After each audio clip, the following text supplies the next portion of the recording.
The Matrix 756, number one conspiracy theorist, IQ over 1 million, and that's an understatement. Future Nobel Peace Prize winner, Oscar, Grammy, Emmy, any award, you can name it.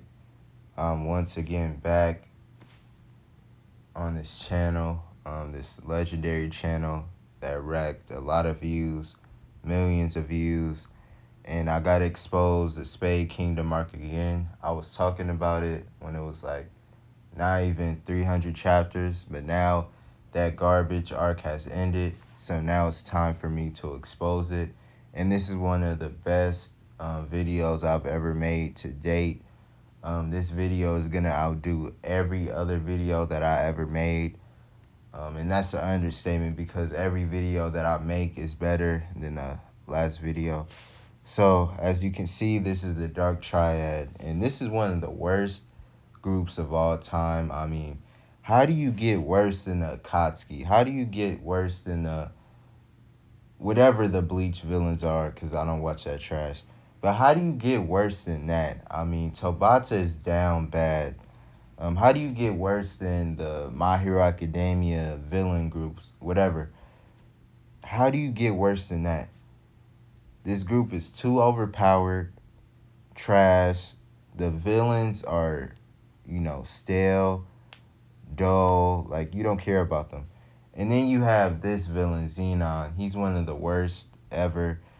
After he died, they gave him a flashback, or before he was about to die, they gave him a flashback that nobody cared, nobody is talking about, to make the character seem great.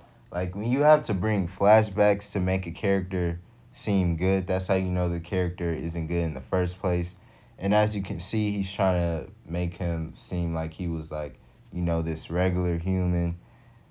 And at the end of the day, nobody cares. I mean, Tobata has to be one of the worst mangakas of all time.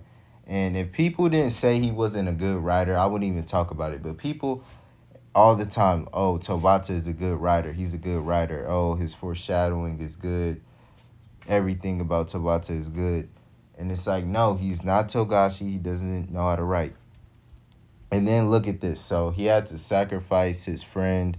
He had to kill her. It was either her or the whole kingdom was going to go away. And they try to make it seem sad. We don't even know who this character is. It's a relevant character. So killing a character in a flashback doesn't really affect the story or affect the reader because we don't even know who this character is. But if you look deeply, you can tell that this is a Naruto ripoff. And you know you're down bad when you're ripping off Naruto. Now look at this and look at that.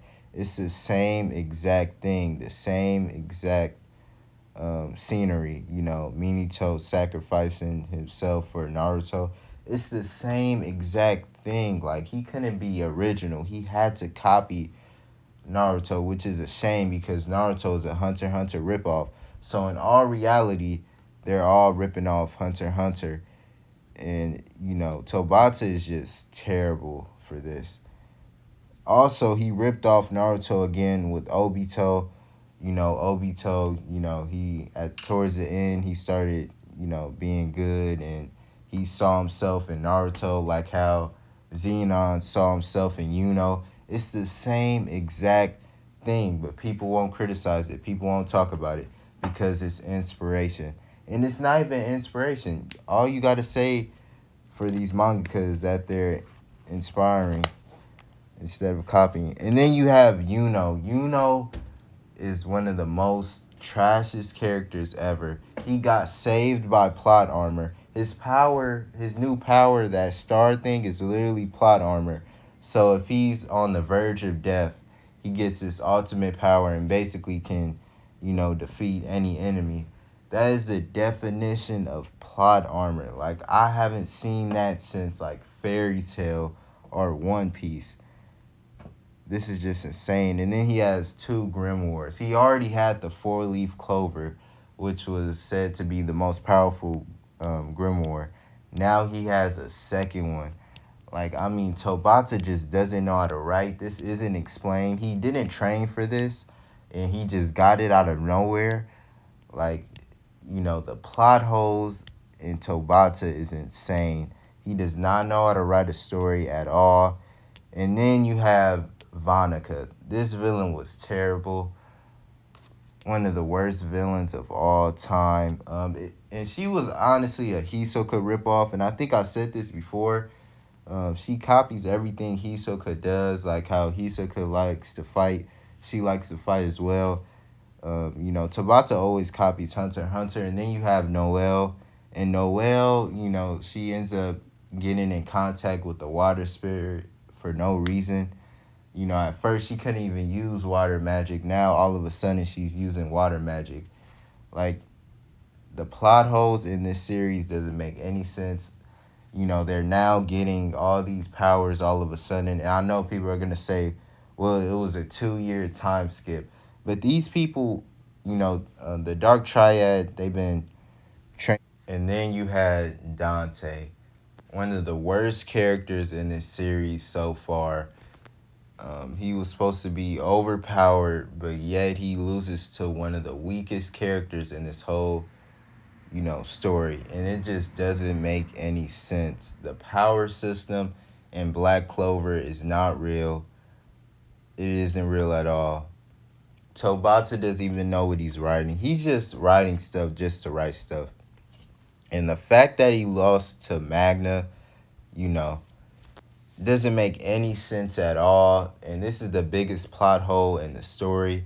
And people are going to try to say, well, it makes sense, but it does not make any sense. Togashi would never write anything this trash. Fujimoto wouldn't write anything this stupid. But of course, leave it to Tobata to write something like this. Something that is one of the worst manga, scenes ever. And then Asta was training before he went to fight the Dark Triad again. And then he ended up connecting with the devil. And he wanted to be friends with the devil. Like, this was one of the worst things I've ever saw. Because the devil was connected to him because the devil knew his mom. And Asta never knew his mom before because she died. But this is one of the dumbest thing ever. This is Shonen Jump at its finest. This is like Kurama and Naruto. So basically it's a Naruto ripoff. And then you have the Supreme Devil. So basically this devil was supposed to be like the devil, the king of devils. Supposed to be the strongest. And he gets obliterated easily. Like, this was one of the worst characters of all time. And the way they did this was terrible. The way Tobata did this was terrible. It was very fast-paced. Like, if he's the strongest, how does he get one-shotted? This makes no sense. This is like Seven Deadly Sins all over. Where, they have this overpowered character. And he's supposed to be strong. But he ends up getting, killed in seconds. It makes no sense. And this is why you can tell, Tobata doesn't know how to write at all. Tobata doesn't know what he's doing. He just makes overpowered characters for no reason. And then Yami is back, and he's saying the same thing, surpass my limits. That's all he ever says. Like, you can tell Tobata doesn't know what to do with this character. Like, all he does with this character, he fights and then says, I'm going to surpass my limits, and then, gets plot armor and wins. Like, this is the perfect example of the power of friendship. And then you have Notch. He didn't do anything this series. He was supposed to be, an important character, but he did nothing at all. This was one of the most useless characters of all time. And I think I said this in my old video. He was a side ripoff, and he was, because he was kind of like undercover. And they gave his backstory. And his brother ended up dying protecting him from, being with the devils, because his family was like, his family had contact with devils and stuff. And the backstory was irrelevant. I did not care about the backstory. I don't even care about Notch. And then you have this character, he's like the Satan of Black Clover. Like, Satan in Dragon Ball, where he was like, he wasn't strong, but he tried to act strong. So basically, they're copying Dragon Ball with this. You know, he's supposed to be comedy relief, but it's nothing, you know, funny about him. He's very corny, and he's a ripoff of Tampa. Tampa is actually funny, a great character, a strong character. He's actually good. You know, one of the greatest characters of all time. He makes Hunter x Hunter interesting, and when he comes back in the Succession War arc, you know, he's gonna be an amazing character. You know, he's gonna have one of the greatest character developments of all time. This is a top tier character. Take notes, Tabata. And then you have Julius, the Wizard King. Plot twist: he's evil, or not really, because I think he has to share. He shares a body with one of the devils that was Xenon's older brother. And I feel like this was one of the dumbest things of all time. I mean, he's copying the Elf arc with the whole, when the captain of the Golden Dawn, when he got his body, when he had to share his body with the elf, it's the same thing. And they're going to make him the final villain. But in retrospect, he's OP. But, you know, they're going to make Asta one-shot him, so he becomes the Wizard King. So it's no point of this at all. Also, if you look at that symbol, it's the same as Meliodas. You know, Tobata is copying Seven Deadly Sins, which I don't know why, because Seven Deadly Sins is trash. I made a video destroying Seven Deadly Sins. It was a critically acclaimed video, 10 out of 10. And that is all. I destroyed Black Clover once again. Black